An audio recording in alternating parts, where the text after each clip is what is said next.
kasih atas kesempatan yang diberikan. Pada saat ini saya akan membawakan materi tentang hutang obligasi atau hutang jangka panjang. Yang pertama, pengertian obligasi. Obligasi adalah surat utang jangka panjang yang diterbitkan oleh peminjam dengan bunga tetap tiap periodenya kepada para pemegangnya.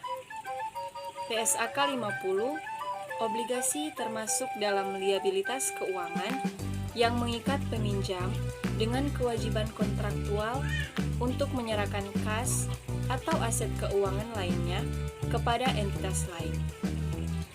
Obligasi diterbitkan untuk memperoleh sumber dana yang diperlukan atau ekspansi atau untuk melunasi utang yang telah jatuh tempo. Berikut jenis-jenis obligasi. Yang pertama, mortgage bonds adalah obligasi yang dijamin dengan aset khusus. Yang kedua, debentures adalah obligasi yang nilainya tidak dijamin atau tidak ada aset khusus yang dijadikan jaminan atas obligasi yang diterbitkan. Yang ketiga, convertible bonds adalah obligasi yang dapat ditukar dengan sekuritas lain. Yang keempat, callable bonds adalah obligasi yang dapat ditarik kembali oleh perusahaan sebelum jatuh tempo. Yang kelima, zero coupon bonds adalah obligasi yang tidak memberikan bunga secara periodik, namun pembeli memperoleh diskon. Yang keenam, serial bonds adalah obligasi yang membayarkan bunga secara periodik sampai dengan jatuh tempo obligasi. Yang ketujuh, sukuk adalah istilah obligasi yang dengan prinsip syariah atau efek-efek syariah berupa sertifikat dengan jaminan aset. Berikutnya, konsep nilai kini dalam obligasi. Ketika perusahaan mengeluarkan obligasi, harga jual yang diperoleh dari penerbitan obligasi ditentukan oleh 3 faktor berikut, yaitu yang pertama, nilai nominal obligasi, yaitu nilai pada tanggal jatuh temponya. Yang kedua, bunga periodik yang dibayar atau diberikan atas obligasi tersebut. Ini disebut dengan contract rate atau coupon rate. Yang ketiga, tingkat suku bunga pasar. Berikut, liabilitas jangka panjang. Liabilitas jangka panjang yaitu kewajiban yang harus diselesaikan perusahaan dalam jangka waktu lebih dari 1 tahun. Contoh liabilitas jangka panjang yaitu utang obligasi, utang wesel jangka panjang, kredit pemilikan rumah, kewajiban, dan kewajiban sewa. Berikut utang obligasi. Kontrak obligasi adalah kontrak antara perusahaan yang menerbitkan obligasi dengan investor atau pembeli obligasi. Karakteristik obligasi yaitu nilai nominal, tenor, bunga kupon, bunga pasar, dan covenant. Berikutnya, jenis obligasi. Yang pertama, obligasi dengan jaminan atau kolateral. Yang kedua, obligasi yang pokok dibayar ketika jatuh tempo. Yang ketiga, obligasi pokok dibayar bertahap. Yang keempat, obligasi yang bisa dilunasi sebelum jatuh tempo. Yang kelima, obligasi konversi. Yang keenam, zero coupon bond. Dan yang ketujuh, income dan revenue bond. Berikutnya, hutang jangka panjang adalah kewajiban yang penyelesaiannya memerlukan waktu lebih dari 1 periode siklus akuntansi atau lebih dari 1 tahun.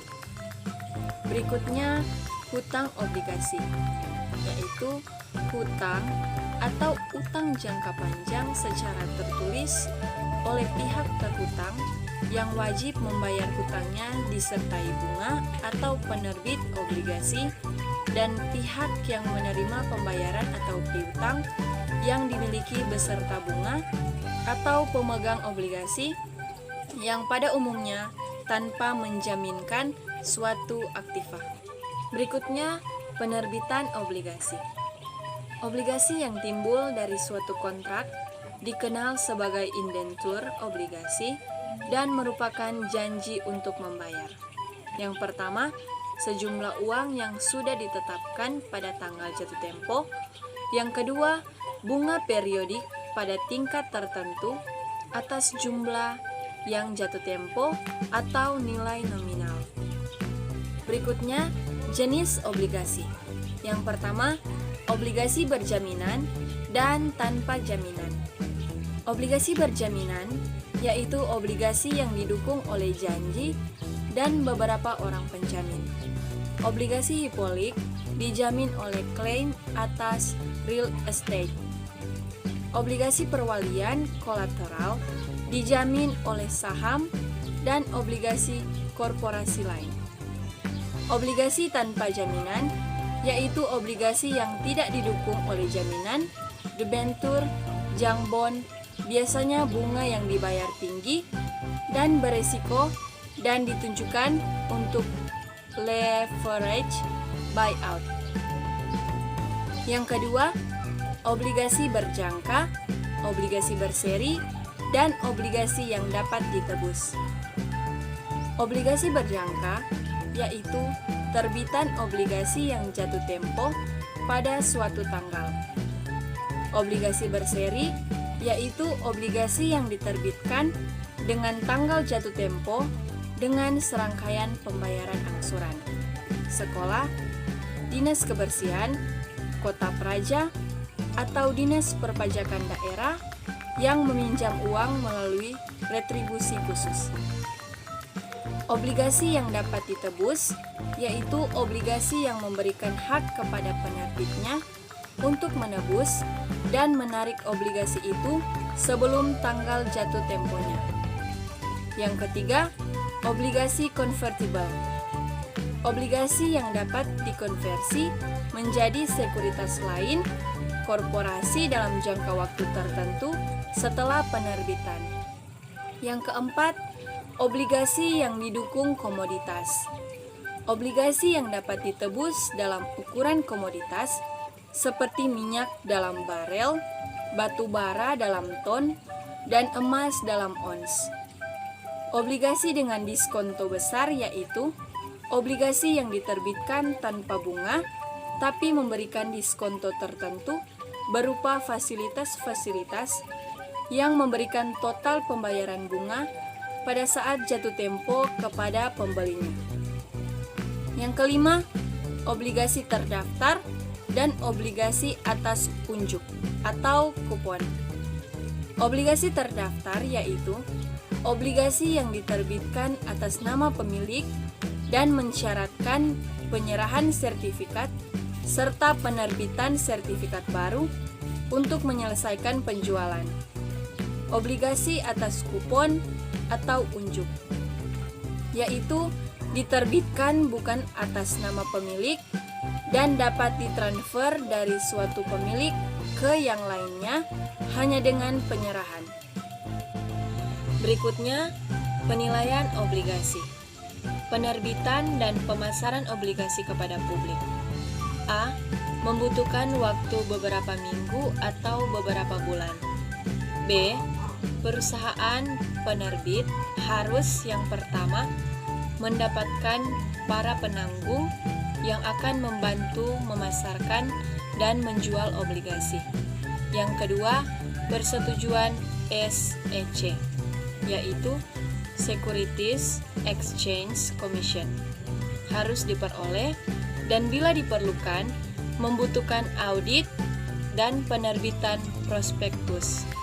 Yang ketiga, mencetak sertifikat obligasi. Berikutnya, obligasi yang diterbitkan di antara tanggal bunga.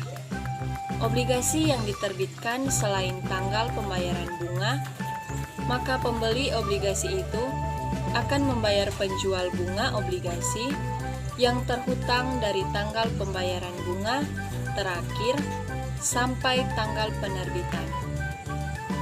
Berikutnya, metode bunga efektif. dalam metode bunga efektif. Yang pertama, beban bunga obligasi dihitung pertama kali dengan nilai tercatat atau nilai buku obligasi pada awal periode dengan suku bunga efektif. Yang kedua, amortisasi diskonto atau premi obligasi kemudian ditentukan dengan membandingkan beban bunga obligasi terhadap bunga yang dibayarkan. Berikutnya, wesel bayar jangka panjang. Wesel dinilai pada sekarang dari arus kas bunga dan pokok masa depan, di mana setiap premi dan diskonto diamortisasi dengan cara yang sama selama umur wesel tersebut. Jenis-jenis wesel bayar jangka panjang. Yang pertama, wesel diterbitkan pada nilai nominal. Yang kedua, wesel tidak diterbitkan pada nilai nominal. Yang ketiga, wesel bayar dalam situasi khusus. Dan yang keempat, wesel bayar hipolik. Demikianlah materi yang telah saya sampaikan. Semoga bisa bermanfaat bagi kita semua.